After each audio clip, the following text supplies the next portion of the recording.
स्वागत है भाई आप सबके अपने YouTube चैनल एडू पटना पर। और हम लोग क्विक रिवीजन सीरीज लेकर के आए हैं।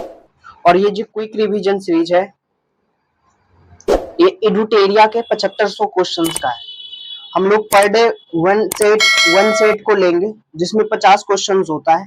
उसको हम लोग पर डे देखते हुए निकलेंगे और सॉल्व करेंगे, है कि नहीं। और ये जो 50 क्वेश्चंस है मात्र 20 से 25 मिनट के अंदर करना है। कितने? 20 से 25 मिनट के अंदर करना है। ज्यादा बातों को हम यहाँ पे नहीं करेंगे। आप ये बुक के बारे में जान रहे होंगे, है ना। यहाँ पे देखिए ये बुक है एडुटेरिया का। अब एडुटेरिया का बुक पढ़ाएंगे हम लोग, एडू पटना पे पढ़ेंगे। एडू पटना पे क्या करेंगे, इसका रिवीजन करेंगे, है कि नहीं। एडू पटना पे हम लोग क्या करेंगे, इसका रिवीजन करेंगे।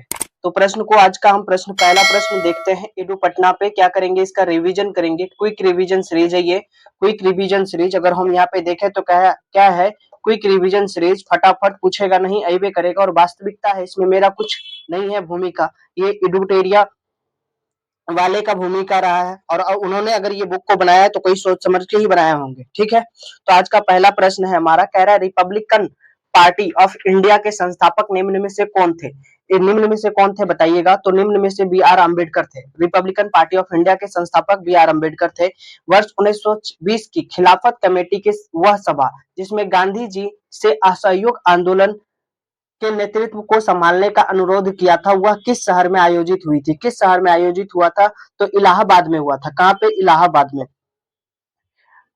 तीसरा प्रश्न, निम्न में कौन सा व्यक्ति होम रूल लीग की स्थापना में शामिल नहीं था। होम रूल लीग की स्थापना में शामिल नहीं था, वो जो थे एच एस अलकाट जो थे, अलकाट जो थे, होम रूल लीग के स्थापना में शामिल नहीं था। नोआखली के घटना के समय महात्मा गांधी जी के निजी सचिव कौन थे। महात्मा गांधी जी के निजी सचिव कौन थे? निर्मल कौन थे बताइएगा। तो ये थे, बताइएगा क्या थे, वो थे प्यारेलाल। कौन थे? प्यारेलाल। प्रश्न सात है आज, 5 है।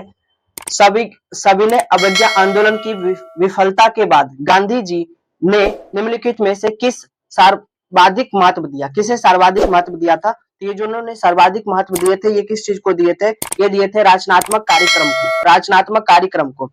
निम्न में कौन सी रचना बंकिम चंद्र चटर्जी की नहीं है। कौन सी रचना बंकिम चंद्र चटर्जी की नहीं है? तो बंकिम चंद्र चटर्जी की रचना पोस्ट मास्टर नहीं है, बाकी पोस्ट मास्टर नहीं है, बाकी ये तीनों रचना बंकिम चंद्र चटर्जी की है। अगर हम बात करें वर्ष 1911 की, किस सार्वजनिक कार्यकर्ता ने ब्रिटिश विधान परिषद के सक्षम निःशुल्क तथा अनिवार्य प्राथमिक शिक्षा का प्रस्ताव रखा था। किसने रखा था बताइएगा। तो इसने रखा था गोपाल कृष्ण गोखले। किसने? गोपाल कृष्ण गोखले। निम्न में कौन सी निम्नलिखित में से दक्षिण भारत में विजय प्राप्त करने वाला पहला मध्यकालिक शासक कौन था। पहला मध्यकालिक शासक कौन था बताइए। तो ये थे अलाउद्दीन खिलजी। अलाउद्दीन खिलजी पहला मध्यकालिक शासक थे। निम्नलिखित में से कौन सा व्यक्ति रंपा विद्रोह से संबंधित है। रंपा विद्रोह से संबंधित जो रखते हैं वो कौन थे? तो वो थे अल्लूरी सीताराम रज्जू। अल्लूरी सीताराम रज्जू। पागल पंथ की स्थापना किसने किया था। पागल पंथ का स्थापना किसने किया था? पागल पंथ का स्थापना किया था करम शाह ने। करम शाह ने पागल पंथ का स्थापना किया था।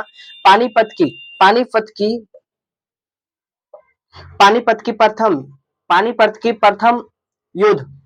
की प्रथम युद्ध पता है कब हुआ था? तो 1526 में हुआ था। बाबर के जीतने का मुख्य कारण क्या था? तो ये जो बाबर के जीतने का मुख्य कारण था टूलूगामा के पद्धति के कारण बाबर ने इस युद्ध में जीता था। क्या मध्यकाल में जौनपुर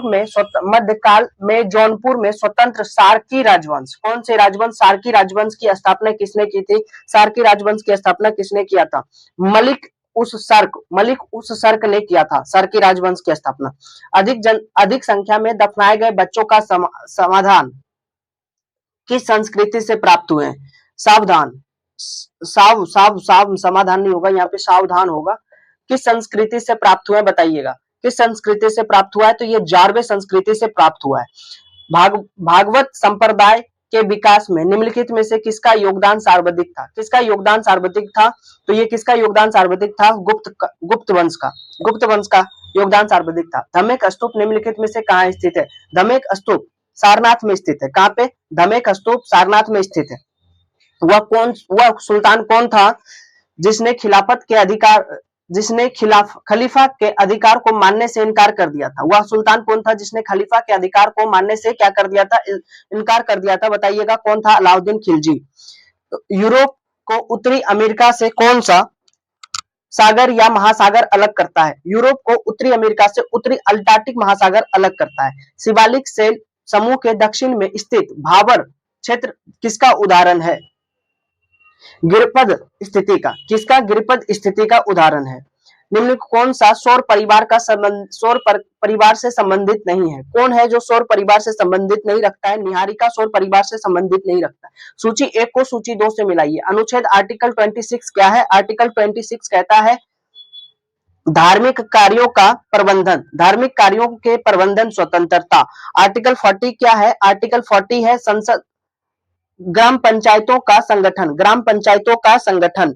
आर्टिकल 98 क्या है? तो आर्टिकल 98 है संसद का सचिवालय। आर्टिकल 98 का है संसद का सचिवालय। और आर्टिकल 139 क्या है? तो आर्टिकल 139 है संघ राज्यों का विस्तार। अगर हम देखें तो एक का क्या हुआ? एक का 2 हो गया। बी का क्या हुआ? तो अनुच्छेद 40 है ग्राम पंचायतों का संगठन। 2 का 1 हो गया, 2 का 1।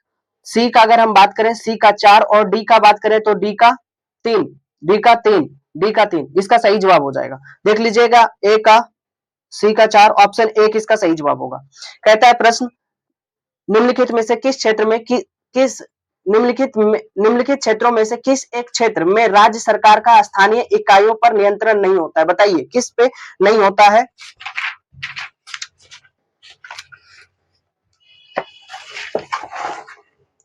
तो ये नागरिकों के शिकायतों पे नियंत्रण नहीं होता है। कहता है निम्नलिखित में कथनों में से कौन सा कथन गलत है? कौन सा कथन गलत है? बताइए। मौलिक अधिकारों पर संविधान का भाग 3 यूएसए बिल ऑफ राइट्स पर आधारित है। क्या ये सही है? हाँ, तो ये सही है, गलत नहीं है। संविधान के आर्टिकल 21 के अंतर्गत मृत्यु का अधिकार एक मूलभूत अधिकार है। जी नहीं, ये गलत है। अगर हम बात करें, कह रहे भारतीय संविधान एक पूर्ण संघीय संविधान है, तो एक पूर्ण संघीय संविधान है क्या? नहीं, ये भी गलत है। और अगला है भारतीय संविधान के अनुसार मूलभूत अधिकारों को विशेष परिस्थितियों में हटाया जा सकता है, या ये भी गलत है। तो इसमें ए बी सी डी तीनों का तीनों क्या है? गलत है। ऑप्शन इसमें से एक से अधिक हो जाएगा, गलत है। प्रश्न संख्या 2011 वर्ष 2011 में भारत के संविधान में होने वाले 97th संशोधन का संबंध किस विषय से है? किस विषय से है? किस विषय से है? तो यह है सहकारी संस्थाओं का गठन और कार्य संचालन के विषय पे। भारत की संसद द्वारा पंचायत उपबंध का कानून विस्तार कब पारित किया गया था? पंचायत का विस्तार का कानून उपबंध 1996 में किया गया था। 1996 में किया गया था। व्यक्तिगत प्रोजय आय का सही सूत्र क्या है? बताइएगा। इसका होता है पीडीआई बराबर व्यक्तिगत आय माइनस व्यक्तिगत कर भुगतान माइनस गैर कर भुगतान। ऑप्शन बी इसका सही होगा। कह रहा है शरीर के संपर्क में आने वाले स्प्रिट या ईथर ठंडी अनुभूति देती है, क्योंकि यह क्या होता है? तो यह अत्यंत वाष्पशील होता है। ये क्या होता है? अत्यंत ही वाष्पशील होता है।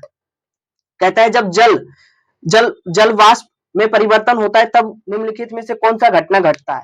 तो ये जो जल वाष्प में परिवर्तन होता है तब वातावरण में स्रोत से उष्मा जल प्रभावित होती है। क्या होती है? उष्मा जल प्रभावित। Option C is right answer. कह रहा है हरे पौधे सूर्य के प्रकाश की ऊर्जा का लगभग कितने प्रतिशत ग्रहण करते हैं और उससे खाद्य ऊर्जा में परिवर्तन करते हैं? 1%। कितना? 1%। सल्फ्यूरिक अम्ल H2SO4 की उपस्थिति में एसिटिक अम्ल तथा एथिक अल्कोहल के मध्य होने वाली अभिक्रिया क्या कहलाती है? मध्य होने वाली अभिक्रिया क्या कहलाती है? बताइएगा। तो ये जो मध्य होने वाली अभिक्रिया कहलाती है एस्टिकरण कहलाती है। क्या कहती है? एस्टिकरण। ग्रेफाइट में कार्बन की परतों को एक दूसरे से क्या कह रहा है? ग्रेफाइट में कार्बन की परतों को एक दूसरे से किस बल द्वारा जोड़कर रखा जाता है? किस बल द्वारा जोड़कर रखा जाता है? तो बताइएगा। ये बल द्वारा वान डर वाल्स बल द्वारा जोड़कर रखा जाता है। निम्नलिखित में से कौन सा एक आयतातीत हवा या प्रदूषित शहरी क्षेत्रों में द्वितीयक वायु प्रदूषक बनने से संबंधित है? बताइएगा इसका क्या जवाब होगा। तो ये हो जाएगा सल्फर डाइऑक्साइड। Sulphur dioxide. मनुष्य के शरीर में ग्रंथियों का निर्माण किस प्रकार के ऊतक से होता है? किस प्रकार के ऊतक से होता है? उपकला ऊतक से होता है मनुष्य के शरीर में ग्रंथियों का निर्माण। मनुष्य के लार में उपस्थित लाइसोजाइम घटक किस रूप से होता है? तो किस रूप से होता है? ये होता है प्रतिजीवाणु कारक। प्रतिजीवाणु कारक। पौधों में रंध्र का खुलना एवं बंद होना मुख्य रूप से किस पर निर्भर करता है? किस पर निर्भर करता है? तो ये स्प्रीथी पर निर्भर करता है। किस पे? स्प्रीथी। स्प्रीथी दाब पे निर्भर करता है। निम्नलिखित में से कौन सा फूल का एक अंश भाग है? फूल का एक अंश भाग है, बताइएगा। तो ये होगा स्त्री केसर, फूल के अंश का एक भाग है। ठीक है। सफेद फास्फोरस के संबंध में निम्नलिखित कथनों पर विचार कीजिए। यह एक विषैला पदार्थ है जिसका उपयोग रासायनिक हथियार के रूप में किया जा सकता है। ऑप्शन बी है यह अत्यधिक ज्वलनशील है और हवा के संपर्क में आने पर स्वतः प्रज्वलित हो जाता है। इसमें क्या होगा? इसमें से कौन सा कथन सही है? तो इसमें दोनों कथन क्या है? बिल्कुल सही है। सफेद फास्फोरस का उपयोग विषैले पदार्थ रासायनिक हथियार बनाने में भी किया जाता है। अगर ये हवा में संपर्क में आता है तो ये क्या होता है? खुद से जल जाता है। ठीक है। अगला है प्रश्न 37। सामान्य ठंड निम्नलिखित में से कौन सा एक नासिका संकुलन नोजल कंजेशन नाक बंद होना के लिए मुख्य रूप से उत्तरदायी होता है? बताइएगा। तो ये जो होता है ये होता है हिस्टामाइन। क्या होता है? हिस्टामिन। हिस्टामिन कहते हैं इसको। हिस्टामिन भी कहते हैं, हेस्टिमिन कहते हैं इसको। प्रश्न 38 है कोशिका में केंद्रक कला का निर्माण मुख्य रूप से किस कोशिकांग द्वारा होता है? बताइए किस कोशिकांग के द्वारा होता है? तो ये होता है अंतरपर्दयी जालिका। Option A. लासिका एवं रुधिर किस प्रकार के ऊतक के उदाहरण है? लासिका और रुधिर जो है संबंधीय और संयोजी ऊतक के उदाहरण है।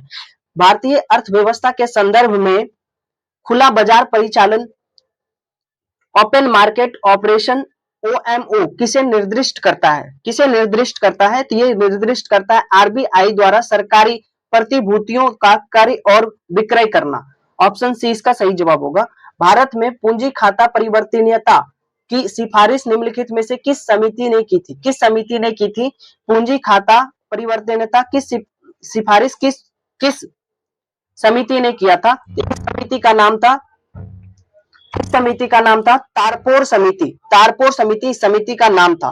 प्रश्न 42 है भूगोल को मानव परिस्थितिकी के मुख्य के रूप में परिभाषित करने वाला विद्वान कौन थे? तो ये जो विद्वान थे इनका नाम था एच एच बैरोज। इसका क्या नाम? इसका सही जवाब होगा।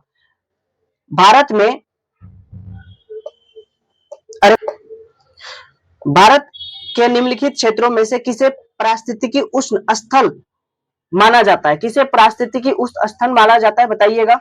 तो ये जो माना जाता है पश्चिमी घाट को। किसे? पश्चिमी घाट को। Option C is right answer. प्रश्न है विश्व संगीत दिवस प्रतिवर्ष किस तिथि को मनाया जाता है? तो विश्व संगीत दिवस जो मनाया जाता है कब?